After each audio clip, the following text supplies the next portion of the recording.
Mogado, c'est un site internet, une plateforme qui permet à l'internaute de faire un shopping créatif et ludique et qui permet aux marques de s'exposer sur les réseaux sociaux via un marketing de recommandation viral. En fait, c'est un système un peu schizophrène avec une partie pour l'internaute, une partie pour les marques, mais c'est les internautes qui viennent nourrir la partie pour les marques.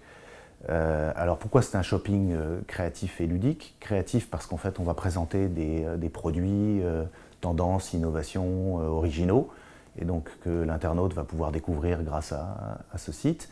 Et ludique parce qu'en fait, non seulement il va découvrir l'univers de la marque, les blogueurs, etc., mais également il va pouvoir gagner le produit sous forme de tirage au sort en équipe.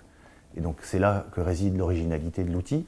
C'est comme c'est un tirage au sort en équipe, alors la différence des tirages au sort qu'on peut connaître où il fallait jouer à plusieurs, etc., là, chaque membre de l'équipe gagne la dotation. Donc les amis viennent sur le site pour compléter l'équipe. Si l'équipe est déjà complète, à ce moment-là, ils s'inscrivent eux-mêmes, constituent une nouvelle équipe et vont publier ou partager sur leurs réseaux sociaux la même information et ainsi de suite. Donc d'où cette viralité. Et en fait, la viralité fonctionne bien dans la mesure où chaque membre de l'équipe peut gagner la dotation. Et c'est ça qui incite en fait les gens à partager et à continuer la viralité, parce que voilà, si c'est simplement pour participer, pour faire gagner quelque chose à quelqu'un d'autre, c'est assez limité. Là, en revanche, chaque membre de l'équipe va gagner. Donc c'est cette viralité, cette mécanique qui fait que du coup la marque se trouve exposée de façon extrêmement efficace sur les réseaux sociaux, sur Facebook, par l'internaute lui-même. Donc on n'est plus dans le lien sponsorisé, on est dans le lien recommandé en fait. C'est un de mes amis qui m'incite à venir jouer sur le site pour pouvoir gagner telle dotation. Alors les marques qui sont intéressées par cette mécanique sont toutes celles qui ont envie de faire parler d'elles sur les réseaux sociaux. Petites ou grosses, mais prioritairement les marques qui n'ont pas énormément de moyens, qui ont envie de travailler sur le marketing de recommandation. Quand c'est l'internaute qui parle de la marque ou un blogueur, là c'est quelqu'un qui a utilisé le produit ou qui le connaît, qui a envie de le faire partager avec ses amis. Et là on est dans une logique totalement différente où il y a beaucoup moins cette intention commerciale et donc beaucoup plus cette proximité et cette affinité avec les goûts des uns et des autres. Donc quel type de marque?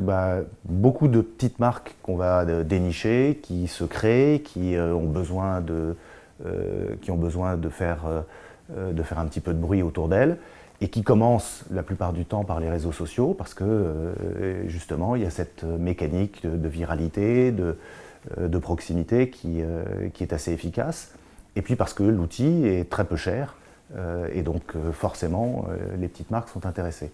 Maintenant, pour des marques plus importantes, et on a déjà fait pas mal de concours avec des marques qui cherchent soit à se repositionner, soit à relancer une nouvelle gamme. On a fait des choses avec Kawaii 3.0, avec le Creuset, avec le Tanner, donc qui cherchent à se repositionner et qui cherchent également, au-delà de leur audience classique, qui cherchent à toucher une cible qu'ils n'arrivent pas bien à toucher autrement.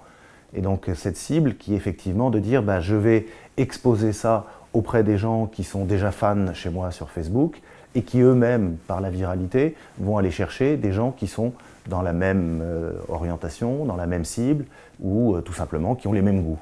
Donc toujours pareil, de recommencer à faire des choses extrêmement ciblées et affinitaires.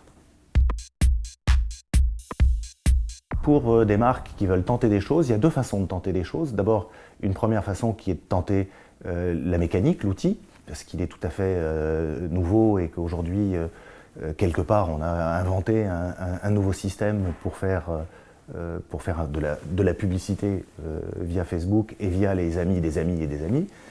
Donc déjà, de tenter quelque chose qui est différent, puisque ce n'est pas un marketing de masse, mais vraiment un marketing ultra ciblé. Et également de tenter effectivement de se repositionner sur des nouveaux produits, sur le relancement d'une nouvelle gamme, là on était en train de discuter avec une marque de thé qui a envie de tester une nouvelle boîte. Donc ils l'ont testé à l'étranger et en France. Avant de le lancer, ils veulent voir un peu quelle va être la réaction, comment ça va se passer, si effectivement l'internaute trouve ça intéressant, s'il le partage, etc. Donc en fonction du succès qu'il peut y avoir sur tel ou tel jeu, on a une petite idée de ce que ça peut faire de façon un peu plus générale. Aujourd'hui, on a signé avec plus de 250 marques. Donc je vous rappelle quand même qu'on fait chaque jour un tirage au sort. Donc ça veut dire que chaque jour, il y a une marque qui offre aux internautes un certain nombre de produits. Et donc, il faut en permanence aller chercher de nouvelles marques, en permanence sourcer à la fois des marques jeunes, des jeunes créateurs, des jeunes pousses, des innovations, des choses très originales, et en même temps des marques qui se repositionnent. Donc arriver à un équilibre d'offres qui permet à l'internaute de trouver un petit peu tout ce qu'il veut. Et donc ces marques-là, là c'est pareil, c'est devenu aussi une communauté. On est en train de travailler avec elles pour faire des échanges entre elles, pour faire des concours communs, pour proposer justement toujours des choses un petit peu originales pour que l'internaute reste dans cette logique de shopping créatif et ludique. Ce qu'il faut retenir d'Amogado, c'est ce qu'on disait tout à l'heure, c'est un outil schizophrène. Il y a un bénéfice pour l'utilisateur, pour l'internaute, et il y a un bénéfice pour la marque. Pour l'internaute, c'est une galerie, c'est un shopping, c'est du lèche-vitrine numérique quelque part, créatif et ludique. Mais pour la marque, c'est une fantastique occasion de demander à l'internaute de devenir ambassadeur de la marque, de faire du marketing de recommandation, de la viralité, de façon ciblée et affinitaire. Et c'est cette mécanique qui est intéressante. En fait, ce n'est pas du tout un site de jeu. La mécanique de tirage au sort en équipe, elle est juste là pour servir la viralité. Et donc, en fait, le jeu n'est qu'un moyen d'obtenir cette viralité et un moyen plutôt ludique, puisque les internautes adorent ça. Et puis pour la marque, c'est une opportunité fantastique de pouvoir rentrer sur les réseaux sociaux de façon efficace.